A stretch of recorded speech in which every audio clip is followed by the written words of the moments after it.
Tonight I'm going to tell you guys about some of the front end stuff here. Let me turn some lights on so we can see a little more. There's a lot going on in the front. Some of y'all, your favorite part is going to be the headlight. I know that's one of my favorite parts. Some of you, the favorite part is the twin turbos. Love that.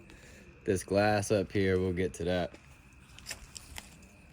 Everything up here is custom. The bar down here, the blinkers, well, I'll tell you about those.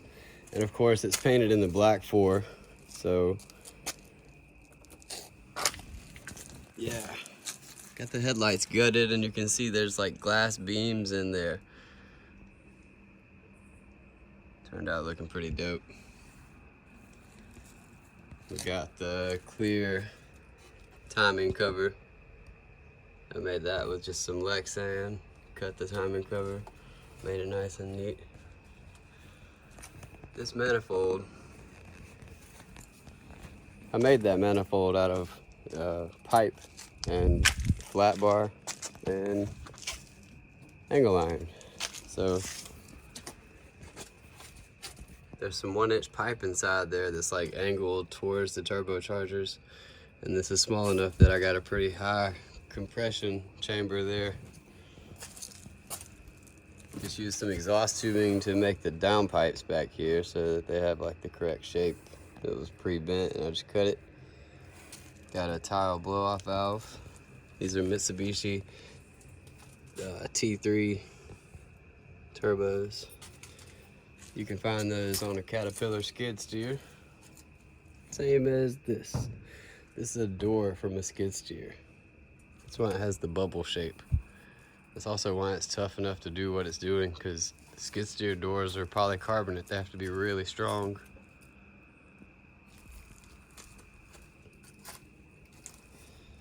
The grill and the lights. So I made these lights with some Lexan glass. To be more specific, this Lexan glass right here. That's a sun visor. When I work on tractors and I add the brush guards to the front of them, I take the sun visor off because it doesn't fit. And I have a bunch of those. So that's some tinted Lexan. I cut that tinted Lexan to the shape of the grill there and just made the plate that fits there. Glued it on with some 3M headlight sealant.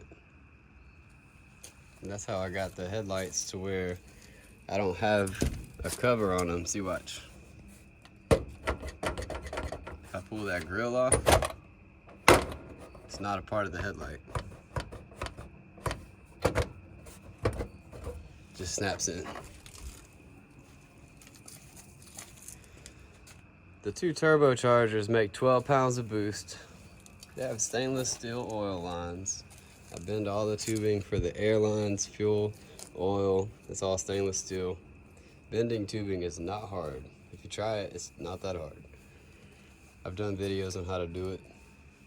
Anyway, the charge pipe is aluminum, and no, my temperatures don't get that hot. There's no intercooler in this system, and that turned out to be perfectly fine. The velocity and volume of air that I'm moving says that, you know, there's no time for it to even get hot. Of course, the turbo manifold does. That gets pretty hot, but not hot enough to hurt anything around it. I've never wrapped it, obviously. So, got this little computer fan up here pulling the heat off. When I park and turn it off, this stays running for a minute and just like keeps it from cooking my hood. But other than that, she runs normal. She runs good too, boys. Like, it's a happy engine. They're rated for 12 PSI from the factory. These are capable of making 12 PSI, but they usually make like 5, 6, 7 pounds of boost between second, third, and fourth gear, unless you're really trying. Like on the interstate, you're running 90 miles an hour, and if you really want, like, you just press the gas and 12 pounds of boost happens. So it'll get obnoxious. It'll get obnoxiously fast. So these headlights had a dual row of LEDs, and I took one of the rows out and put them down here for the blinkers. They look like a flame coming from the bottom up when they blink. So this bar down here, covered in some carbon fiber vinyl, y'all are gonna hate me. That is a handrail from a bathroom. That's a stainless steel handrail pipe. Yep, still got the flanges on it. I don't know if y'all can see that or not. I hope not. Oh my goodness. Oh God.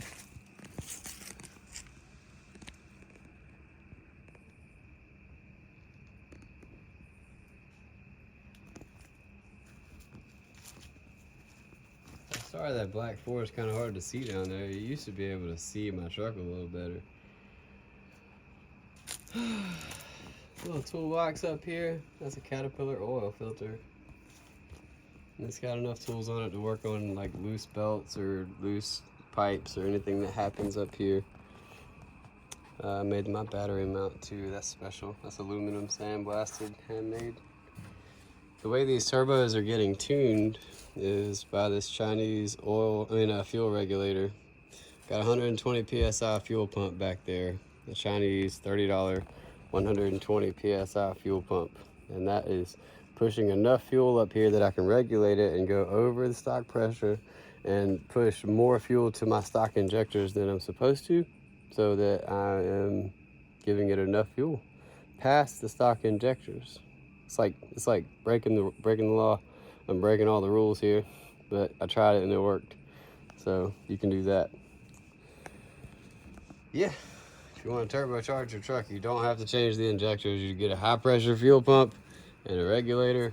You can push more fuel past your injectors than you're supposed to be able to, and it doesn't hurt to a certain extent, you know, like this is all marginal here. But I'm making 12 pounds of boost with a very happy engine. I drive the shit out of it every day. This down here is a camera lens, a macro camera lens with a projector beam behind it facing the wrong direction so that it gathers light into it and focuses light to it, so that when I put my camera up here, it focuses on the image. See? Now you're in the image and it looks bigger than it usually should look, because I'm zooming around with that projector lens behind there, kind of skewing the image. That's how that headlight works. The skeleton here, this is Tyler Durden from Fight Club, right? So Tyler was a projection operator, and my best friend gave me the first sticker I ever put on this truck that says his name is Tyler Durden. His name is Robert Paulson, which is from the movie Fight Club. And I love the movie Fight Club. Grew up on that movie for a while and religiously watched it. So Tyler Durden is a projector operator, and the thing in the headlight there, that's kind of the show. He's got a lemonade and a Coke and a turbocharger, a bottle of nitrous, and $100. So that's the story behind the headlight. The other headlight's got nothing in it yet. My plan, I don't usually want to tell y'all my plan, but I wanted to put a camera in there, and whatever the camera sees, I want it projected on the back of the truck. So it's like invisible. Don't tell nobody. Up here I got the vent that I made, which is actually not venting anything yet. That's gonna be venting something pretty soon though. Hang on, I'll grab it. One of my newest mod experiments is anti-lag, fresh air anti-lag. That means I'm gonna send boost from my charge pipe back into the exhaust. And when the cold charged boost hits the exhaust, it'll combust. And that will spin my turbos whenever I'm not hitting the gas. So this is the valve that I made to do that with. It's a wastegate. And I'm gonna hook it up just like a wastegate. I'm gonna run a tube from my charge pipe down into this, And then my charge pipe is gonna charge my exhaust pipe whenever I let off the gas via a manual button, which will be air pressure supplied to this valve head here, which is manually gonna open the wastegate. So I'm gonna use the wastegate like a ball valve. I'm just gonna open it with air pressure and let boost go in there. And when the boost goes in there, it should explode, and the little tiny combustion expansion should spin my turbos and like super spool them while I'm sitting still at the red light is the plan. Sorry, my camera can't focus. So that's something I'm gonna do. All this mesh here, that's from Caterpillar tractors. When they wreck and I replace their fenders, I cut the good mesh and keep it. So that's what this is too. The wheels are American racing wheels, for everybody wondering. God dang, I think this camera's been not focusing the whole time. I'm gonna be so mad. Boy, I'm having a really hard time putting up YouTube video. It is not so easy. I think that's about it going on in the front, guys. That's pretty much everything in the front. All right, we'll try this again tomorrow night. Maybe this works.